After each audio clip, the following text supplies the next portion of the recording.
As a coach, speaker, or consultant, how do you feel about other people in your industry, especially if the problem they solve is very close or identical to yours? Well, that's what I want to talk about in today's episode and how a mindset shift that I made a number of years ago really helped me to expand my horizons and be less afraid of other people in my industry. Now, if you have any fears about maybe getting close or oversharing with some people who you may see as competitors to your business, then I want to get into discussing a little bit about my take on some of those things there and where I have shifted from how I used to think about this to where I do now. And I want to share with you how that really came about because of podcasting, both as a host of a show and as a guest. So, by the end of this short episode today, my hope for you will be that if you currently do have fears or you keep people at a distance who may be competitors to your business, that I might be able to help you to reframe that a little bit and expand some of the possibilities of what could be available to you professionally. So, welcome to Present Influence, the show that helps coaches, speakers, and communication professionals develop the skills to impact, influence, and inspire. My name is John Ball, keynote coach, professional speaker, and your guide on this journey to mastery level presentation skills. My mission is to provide professional communicators like you with everything you need to maximize your impact and present with influence. Follow the show on your favorite podcast app for weekly episodes and interviews with influence experts. And join me on LinkedIn each week for the Present Influence Weekly newsletter. And if you haven't already done so, please do consider leaving a 5-star review for the show. If you get any value from this, especially if you listened before or you enjoyed this short episode today, please do leave a review on the app that you are listening on right now. And you will be helping other people to know that this could be a good quality show for them to check out, and you will earn my undying love. So let's get started with this episode. And I titled it Competitors and Collaborators for a very specific reason, because that is the mindset shift that I made from thinking about people in my industry as competitors or thinking about them as collaborators.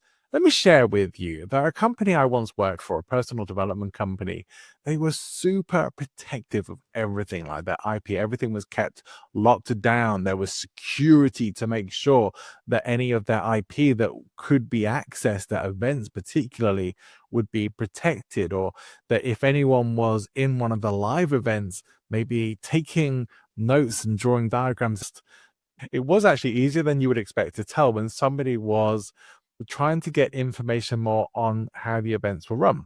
And sometimes things like scripts or other information would have to be around for the trainers to refresh their memories on things like that. So the organization was very protective of their IP.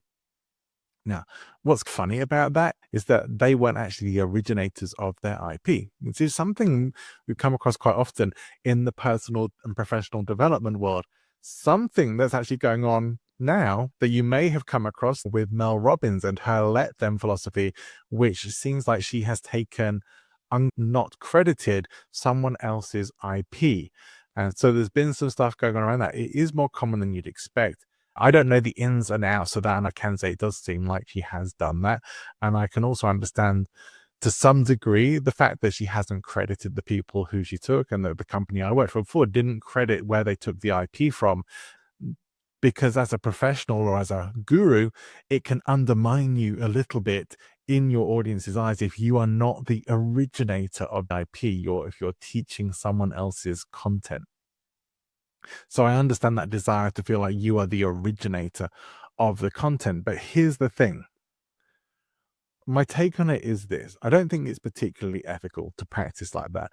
And I do think there is an element of truth to just the perception of you being an originator will elevate you in the eyes of your audience.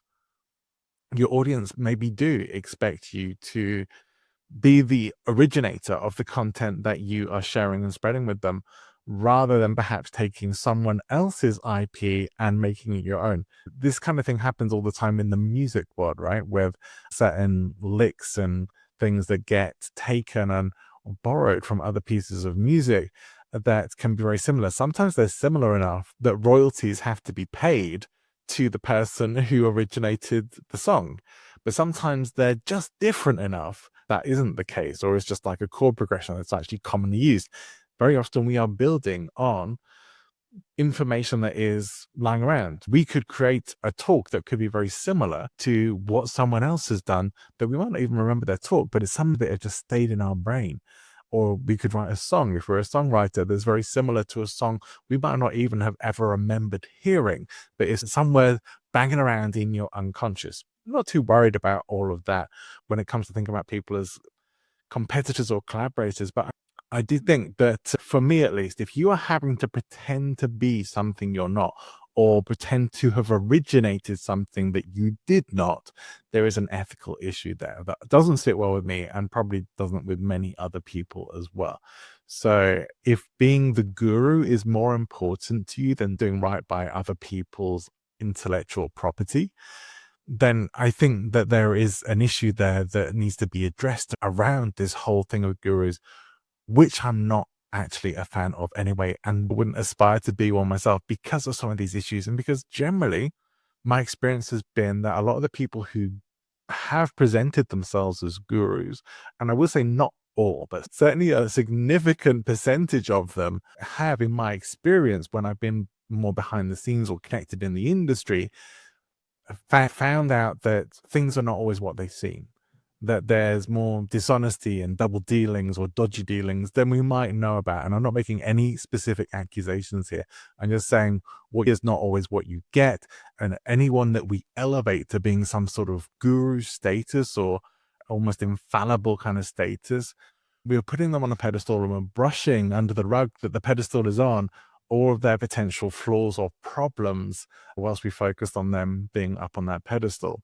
So I don't like that whole guru relationship anyways. To me, it's dangerous and I've been a part of it and I don't ever want to be again.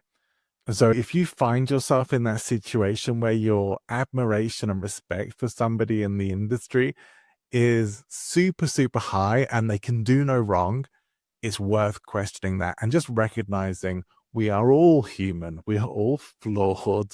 We are all imperfect. We are all flawed. And that's okay. But as a guru or someone who's been elevated, you're not allowed to show those flaws. You're not really allowed to show them and own them. And if you do, if you start to get really honest or maybe admit that you've done some somewhat unethical things, you're probably going to lose following and lose respect. So there does come a degree to which you end up getting locked into a certain way of having to pretend to be and live your life that might go against some of your own true values.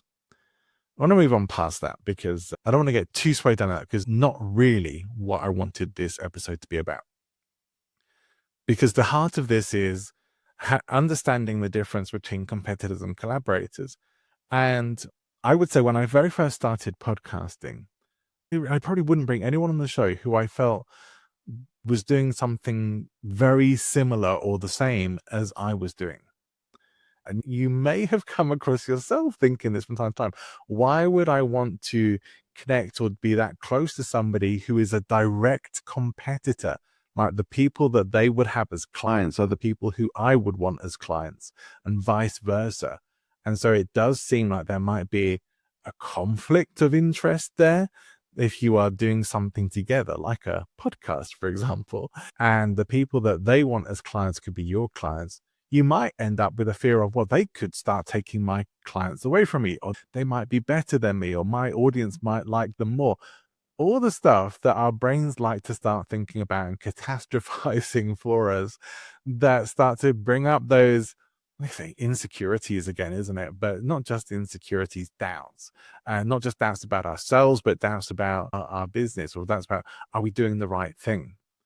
Here's what I'll say to this. If I ended up doing a podcast episode with somebody who does exactly or almost exactly the same kind of work that I do, and someone who is a client of mine listens to that episode and decides they want to work with that guest instead, great, good. Go and work with them because there's something there that you want to work with them on. If one of their clients listens to that episode and says, hey, look, I like them, but I like what John's doing even more, and I like his style and the way he does things, and then wants to come and work with me, great. It's not the case that there's not enough clients to go around in the world or that we're all fighting for the same clients. Not really, because we're all different. There are clients that are going to work really well with me who might not work so well with a competitor or vice versa.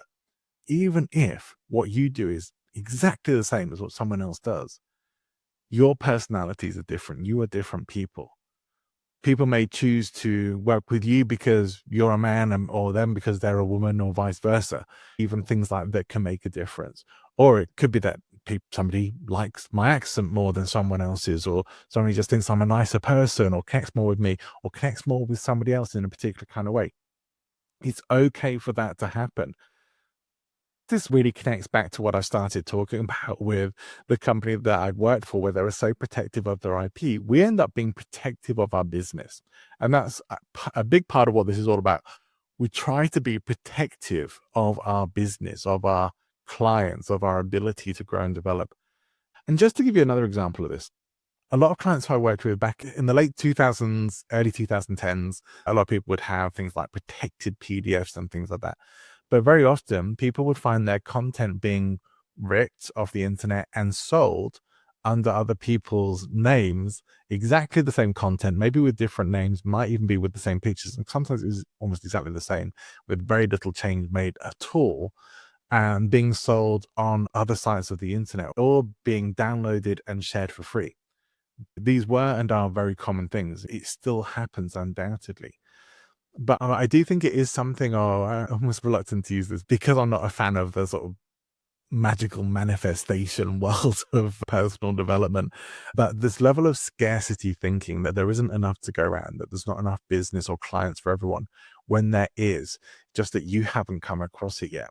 So if you are not taking consistent action towards getting new opportunities and clients, if you are focused more on protecting yourself than getting yourself out there, then yeah, okay, that's what you're going to experience.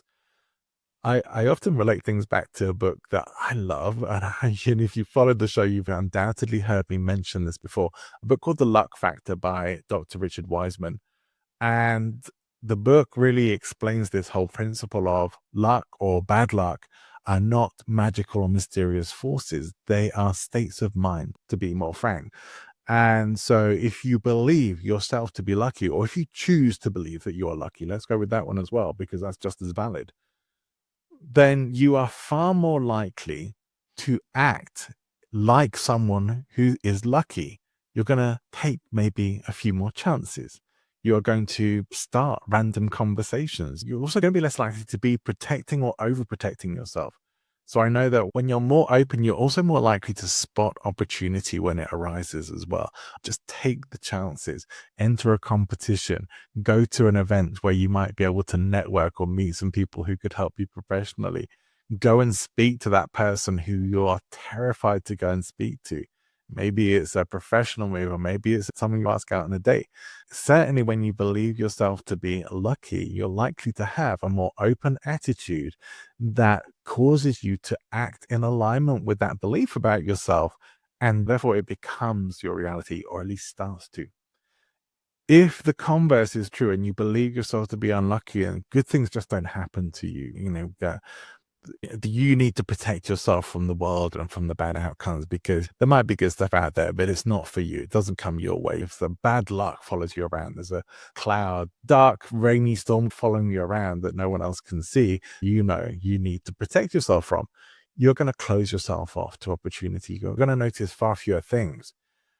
You're less likely to start those conversations, maybe believing that they're not going to lead to anything. Less likely to enter competitions. You never win anything. Why take any chances when you know that you're unlucky? So you're going to be far less likely to put yourself into positions where you could experience a win. And that's because you are in a protectionist state. So this really is the heart of the competitor versus collaborator conversation for me. And over various conversations with people in the industry as I was coming up, what came about from essentially, I'd say this is mainly from podcasting, but from having conversations with people who are in the same industry, doing similar or the same kind of things that I do, opportunities arose to collaborate with them. Sometimes there'd be invitations to do projects together. Sometimes there'd be stay connected and help each other out, get advice. Sometimes it could be referring somebody to you because they don't feel like a great fit for them, but could be a great fit for you, and vice versa. It all expands your possibilities and opens you up for more chances of success in the future. So I do not hold this limited scarcity mindset that I need to protect myself from people who are direct competitors to me professionally. Now, is one thing if someone is actually trying to scalp business away from you. That's a very different ethical situation that you would need. I hope that you would want and need to draw a boundary around and say, that's not okay. It's not okay that you are actively going after my clients. So a coaching company that I was working for, gosh, I think this must have happened about 5-6 years ago, maybe more, but they were bringing another company to manage their sales and their outreach. And this is a company that also had their own coaches, but we weren't bringing them to get their coaches. We were bringing them in for their sales team. But I think there were potentially some options that they might have been looking at of maybe having some of their coaches do something for us. What ended up happening was their sales team started going after all of their active client list, people who were already working with coaches, and then trying to talk them away from the coaches that they were with and to go and work with them. It crossed boundaries of what had been agreed with the company in the first place. And of course, you can imagine it annoyed all the coaches, myself included, who were working with the company and saying, you know what, there's people contacting our clients and our clients are contacting us. And in, I think, pretty much every case, the clients were saying, we don't want another coach. And they were coming back to us and saying, why are these people contacting us, trying to tell us that we should go and work with their coaches instead of with the coach we're with? And created some ethical boundaries. It created a problem in the company that had to be dealt with. A boundary had to be put in place. In fact, when the company ended up cutting ties with that organization because they had crossed the boundaries of what had been agreed and ended up trying to poach work away from contractors who were already with the organization. Messy situations. We don't want to let people off the hook for any of that stuff. What we really want is to be able to connect with people who have a similar mindset, who aren't viewing us as competitors. I ended up having this conversation with somebody on a podcast recording just recently. I can't remember if it was me being the guest or me being the host, if I'm honest, but I just remember this coming up in the conversation and the other guy being like, no, I hadn't really thought about it in these sorts of terms, that somebody who does a very similar thing to me, I could think of them as a collaborator rather than as a competitor. And it blew his mind and said, yeah, I get it. And I get why I would want to do that and that it could be beneficial. That doesn't mean that you become a doormat or that you allow people to start taking liberties, because that would suggest that they don't have the same mindset. They are acting as competitors rather than as collaborators. So you do need to check in and maybe have a bit of a round. What's this person's intentions? And where you get to do that is by connecting with them and having conversations. But don't be too skeptical. Don't be too suspicious. And we're never going to get it right 100% of the time. But I will say this: be wary of people who just seem to be transactional. This is a lesson I've learned over and over again in the podcasting world. I don't really want to interact or have in my network people who are only transactional and not relationship driven. Sometimes it's unavoidable. Sometimes people will slip through the net. But for the most part, where you can pick it up, if someone is purely transactional, just know that if there is no relationship there, then there is potentially no empathy or connection there either, which lowers the reasons to trust them. To have trust, you need to have some kind of relationship and connection that goes beyond transactional. If it's only you do something for me and I'll do something for you, and there's only really going to bother with you whilst I can get something from you, then that is not an ideal relationship to have in your personal or professional life. So collaborate with people. The rising tide raises all boats. We want people with that kind of mindset rather than if you get something that takes something away from me. That's a very limited scarcity mindset. Be more abundant in your thinking and know that there are a wealth of clients out there and many of them would love to work with you, but not all of them. Some of them are going to want to work with other people, and that's great. because there's enough to go around. All right. Even though maybe it's been a little less directed than some other episodes, maybe there's been a shift for you in how you think about other people as being competitors or collaborators. And if that's the case, then I would love to hear from you. What do you take away from that? Do you have that collaborative mindset? Do you have barriers up? Are you trying to protect yourself in your business and you're worried about letting your barriers up that people are going to take advantage of you? If that stuff's going on for you, get in touch. That you can reach out to me on LinkedIn. You can reach out to me, john@presentinfluence.com. I'd love to hear from you. What's going on for you in relation to this? And if you would like a little bit of help building your influence and your following, right now, I'm working on something new right now. And I'll share that with you probably very soon. But right now, you can go to presentinfluence.com and you can download for free a copy of my simple visual guide to being an awesome podcast guest and utilizing strategic podcast guesting to get you more audience, more following, build your list, get more opportunities, lead generation. This is all important stuff for growing your business, whether you're a speaker, a coach, a consultant, or something similar. Hope you'll go and get yourself a copy of that and consider how podcasts could be helping you become not a guru, because we don't want to be a guru necessarily, but more of a known expert. And that's what's available to you. So I hope you'll do that. And I hope you'll tune in with me next week. We are coming up pretty soon to 200 episodes. However, next week is my birthday. And I'm going to bring you a very special interview. I was debating on saving this for the 200th episode, but I'm going to bring it out as my birthday episode, my interview with the amazing Judy Carter. Judy teaches comedy, amongst other things. She's also an amazing speaker. People in Toastmasters are going to know exactly who she is for the workshops that she's run over the years, especially in the US. She wrote the Comedy Bible and the New Comedy Bible.